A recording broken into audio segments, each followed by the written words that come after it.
How the Grinch Stole Christmas by Dr. Seuss. Every Who down in Whoville liked Christmas a lot. But the Grinch, who lived just north of Whoville, did not.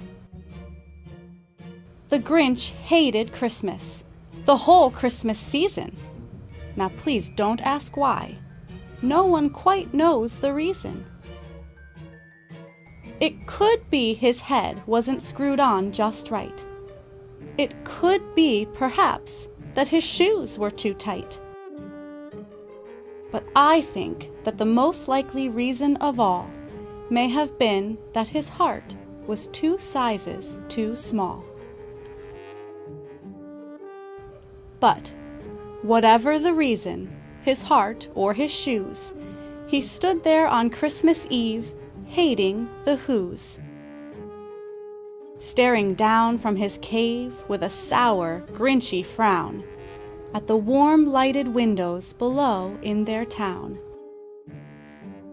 For he knew every Who down in Whoville beneath was busy now, hanging a mistletoe wreath.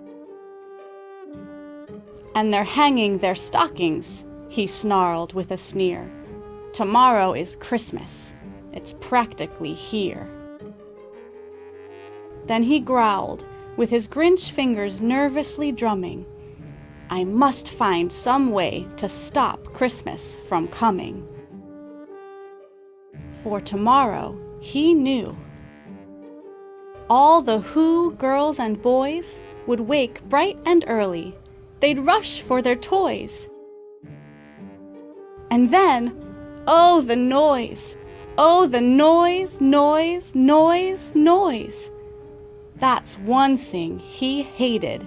The noise, noise, noise, noise. Then the Whos, young and old, would sit down to a feast. And they'd feast. And they'd feast. And they'd feast, feast, feast, feast. They would feast on Who pudding and rare Who roast beast, which was something the Grinch couldn't stand in the least. And then they'd do something he liked least of all. Every Who down in Whoville, the tall and the small, would stand close together with Christmas bells ringing. They'd stand hand in hand, and the Whos would start singing. They'd sing, and they'd sing, and they'd sing, sing, sing, sing. And the more the Grinch thought of this Who Christmas sing, the more the Grinch thought, I must stop this whole thing. Why, for 53 years I've put up with it now. I must stop this Christmas from coming. But how? Then he got an idea, an awful idea. The Grinch got a wonderful, awful idea. I know just what to do, the Grinch laughed in his throat. And he made a quick Santa Claus hat and a coat. And he chuckled and clucked, what a great Grinchy trick. With this coat and this hat, I look just like Saint Nick. All I need is a reindeer. The Grinch looked around. But since reindeer are scarce, there was none to be found. Did that stop the old Grinch? No, the Grinch simply said, if I can't find a reindeer, I'll make one instead. So he called his dog Max, then he took some red thread, and he tied a big horn on the top of his head. Then he loaded some bags and some old empty sacks on a ramshackle sleigh, and he hitched up old Max. Then the Grinch said, "Get up!" and the sleigh started down toward the homes where the Whos lay a snooze in their town. All their windows were dark. Quiet snow filled the air. All the Whos were all dreaming sweet dreams without care. When he came to the first little house on the square. "This is stop number 1, the old Grinchy Claus hissed, and he climbed to the roof, empty bags in his fist. Then he slid down the chimney, a rather tight pinch. But if Santa could do it, then so could the Grinch. He got stuck only once, for a moment or two.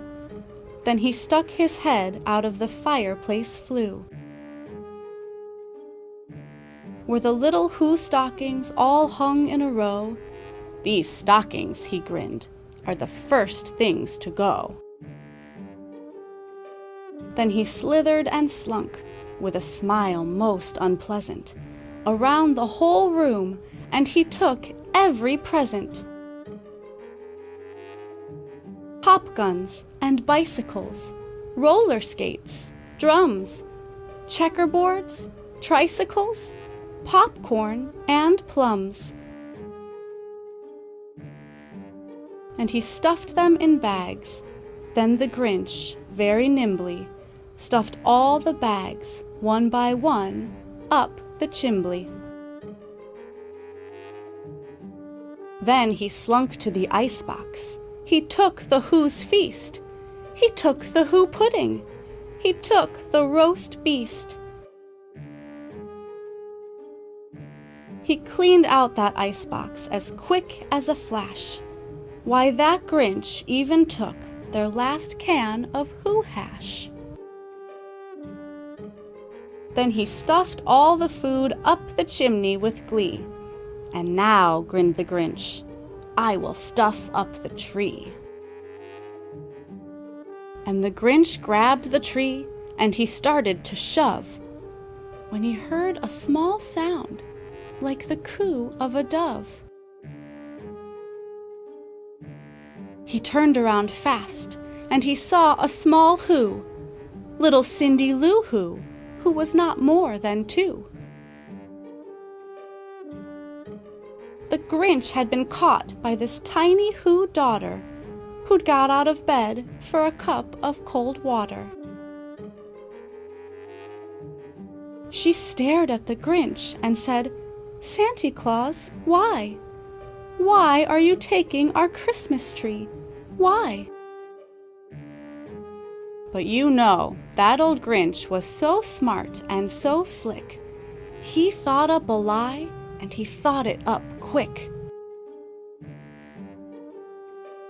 "Why, my sweet little tot," the fake Santa Claus lied, "there's a light on this tree that won't light on one side. So I'm taking it home to my workshop, my dear. I'll fix it up there, then I'll bring it back here."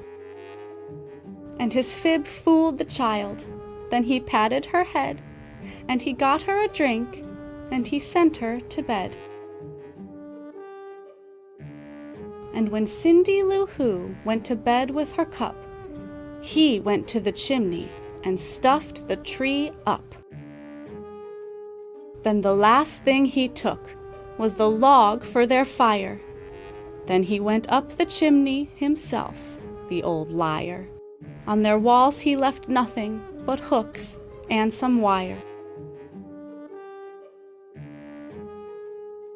And the one speck of food that he left in the house was a crumb that was even too small for a mouse. Then he did the same thing to the other Who's houses, leaving crumbs much too small for the other Who's mouses. It was 1/4 dawn, all the Who's still abed, all the Who's still a snooze, when he packed up his sled. Packed it up with their presents, the ribbons, the wrappings, the tags and the tinsel, the trimmings, the trappings. 3,000 feet up the side of Mount Crumpet, he rode with his load to the tip-top to dump it. Pooh-pooh to the Who's, he was Grinchishly humming. They're finding out now that no Christmas is coming. They're just waking up. I know just what they'll do. Their mouths will hang open a minute or two. Then the Who's down in Whoville will all cry, boo-hoo. That's a noise, grinned the Grinch, that I simply must hear. So he paused, and the Grinch put his hand to his ear. And he did hear a sound rising over the snow. It started in low, then it started to grow. But the sound wasn't sad. Why, the sound sounded merry. It couldn't be so. But it was merry, very. He stared down at Whoville. The Grinch popped his eyes. Then he shook. What he saw was a shocking surprise. Every Who down in Whoville, the tall and the small, was singing without any presents at all. He hadn't stopped Christmas from coming. It came. Somehow or other, it came just the same. And the Grinch, with his Grinch feet ice cold in the snow, stood puzzling and puzzling. How could it be so? It came without ribbons. It came without tags. It came without packages, boxes, or bags. And he puzzled 3 hours till his puzzler was sore. Then the Grinch thought of something he hadn't before. Maybe Christmas, he thought, doesn't come from a store. Maybe Christmas, perhaps, means a little bit more. And what happened then? Well, in Whoville they say that the Grinch's small heart grew 3 sizes that day.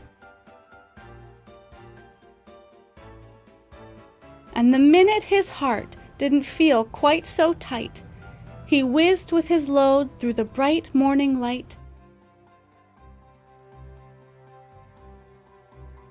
And he brought back the toys and the food for the feast, and he himself, the Grinch, carved the roast beast.